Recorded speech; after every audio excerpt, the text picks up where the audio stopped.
Crna Gora je bogato kulturno-istorijsko podneblje, a kroz naše male priče učimo i o velikim prirodnim ljepotama naše male države.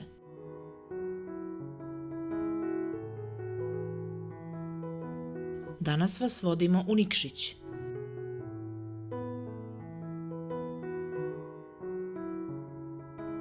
Da li ste znali da je Nikšić prvi grad u Crnoj Gori koji je imao sopstveni urbanistički plan?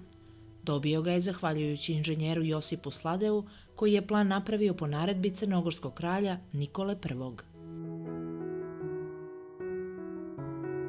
A ovo je, kako to većina Nikšićana, a i ostalih, vole da kažu, bedem. Dobrodošli na tvrđavu Onogošt.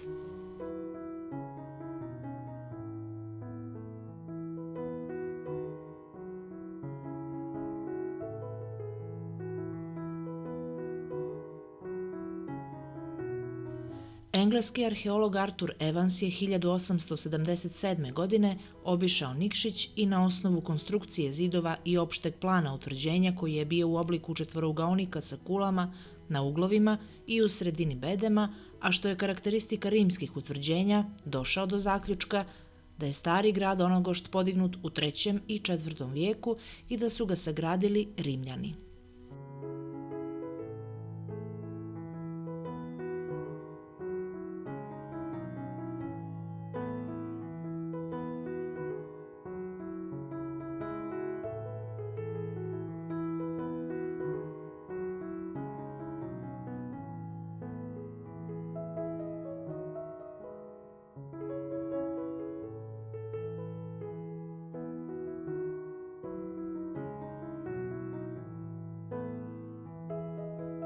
A bedem i danas živi. Ovdje se organizuju razne kulturne manifestacije i nadaleko poznati Bedem Fest, koji je Onogošt predstavio cijelom svijetu.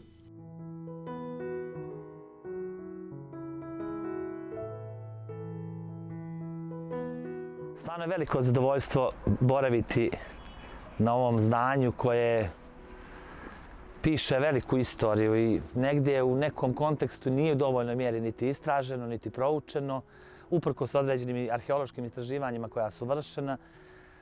Sa posebnom emocijom se nalazimo baš na ovom mjestu na kome sada se nalazimo, u tom smislu što je ovo i najvisočija tačka našeg starog grada Bedema, tih čuvenih drevnih zidina starog Onogošta, a sa druge strane i u istorijskom kontekstu. Na ovom mjestu se dogodila čuvena smrt popa Mila Jovovića, ona epska čuvena pjesma i drama koja se odvijala i o popu Milu Jovoviću.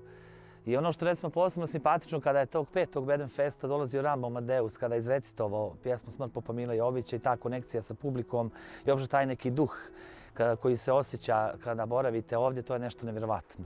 Upravo u ovim ovdje zidinama koji je nekada iz ovog kamena kamen bi pričao brojne priče, i tragične, i krvave priče, ali nekako ja uvijek volim da govorimo o pozitivnim stvarima i onom negativnom kontekstu, da sagledamo šta je prošlost, šta je sadašnjost, šta najbolje izvući za budućnost, kako bismo svi živjeli u jednoj koegzistenciji, jednom miru, a Crna Gora je, hvala Bogu, multinacionalna država, postoje brojni narodi, brojne vjere i brojni su narodi, ti prvi narodi koji su došli na ovom prostoru, koji su postavili temelje i ja sam stvarno ponosan da neko ko već 11 godina ovdje iz čistog entuzijazma, iz jedne velike ljubavi, boravi ovdje i trudi se da ovaj prostor sačuva od zaborava i zahvaljujući negdje Bedem Festu i našem 11-godišnjem trajanju, o ovom prostoru se govori mnogo izvan drevnih zidina, ovog starog zdanja i starog grada i u čitavom regionu, pa čak i na evropskom nivou i šire, mnogi ljudi znaju o starom gradu i našoj tvrđavi.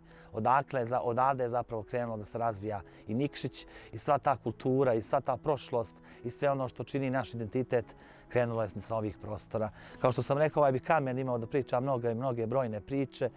I često se kaže za Bedem da je nasukani brod koji djeluje iz tog nekog spoljašnjeg konteksta, posebno iz vazduha, kao da je nasukani brod koji je zarobljen u vremenu. Ja ne bih nikako rekao da je to tako. On možda jeste nasukan simbolično, međutim ovaj brod i tekako plovi i ima šta da kaže i vjerujte mi da smo u prethodnih 11 godina, a prije nas naravno i javne ustanove, najprije Anderva, pa muzeji, galerije, brojni kulturni sadržaji koji su ovdje realizovani izvan, dakle, Bedem Festa. koji bi, da kažem iskreno, imali šta da kažu, imali su šta da kažu, a posebno u ovom trenutku ono što mi pada na pamet jeste utisak stranaca. To su utisci ljudi koji dolaze iz svih krajeva čitave Evrope i svijeta. Ove godine, usled COVID-19 u manjoj mjeri, ali vjerujte mi, brojni narodi koji prolaze ovuda oduševljeni s ovim prostorom, taj poseban pogled na grad, uopšte ova ambijentalnost i uopšte sam ulazak u stari grad budi u vama neku mističnost, neku mistiku i osjećaj, prosto vam budi u vama osjećaj i neki dodir sa prvim narodima, kao što sam rekao.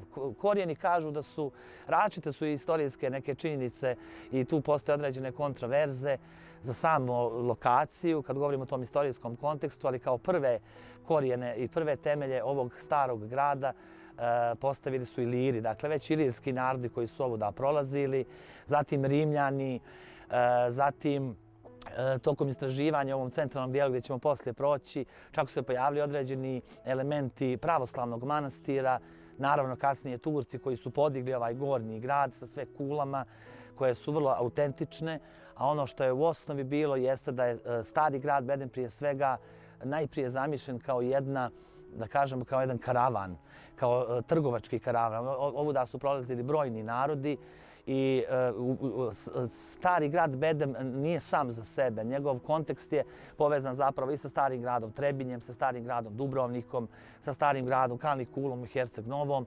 Dakle, to je jedan trgovački karavan kuda su prolazili brojni narodi, a sa druge strane prije svega vojno-strateškog karaktera, jedno vojno utvrđenje ili utvrda koja je imala kontekst odbrambenog karaktera, dakle spriječiti varvare i brojne narode koji su ovuda prolazili, osvajače, da osvoje ovaj prostor. Ja kao neko ko dolazi iz kulture i malo manje poznaje istoriju, ali u ovom što se tiče konkretno ovog lokaliteta, stvarno s nekim posebnim nadahnućem govorim o svemu ovome i ne mogu da u ovom trenutku ne pomislim na te prve narode koji su postavili temelje, koji su vrlo umješno i vješto gradili kamen po kamen, specifičnim tehnikama u ona stara i prastara vremena. Zamislite samo kako se odvijao život unutar ovih drevnih zidina, da ne pomislite, sve je stvoreno ovdje zapravo i smisleno i vrlo konkretno i sve ima svoj smisao, počevši od tog komunalnog sistema, od te kišnice koja se skuplja i tih odvodnih kanala koji su vrlo specifični, dok samo i komunalnog sistema i vodovodnog sistema, jer na ovom brežuljku se nalazi veliki broj bunara. To su u najboljem smislu, da kažemo, valorizovali turski narodi koji su ovdje bivali, koji su dakle sve smisleno povezali u jednu funkcionalnu cijelinu.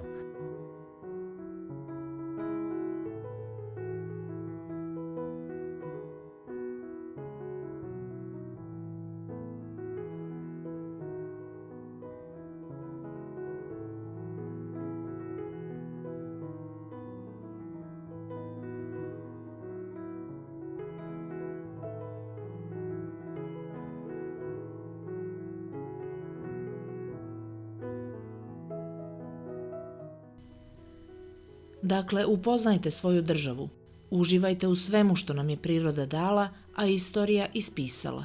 I čuvajte jedni druge, čuvajte i prirodu. Priroda je moj dom.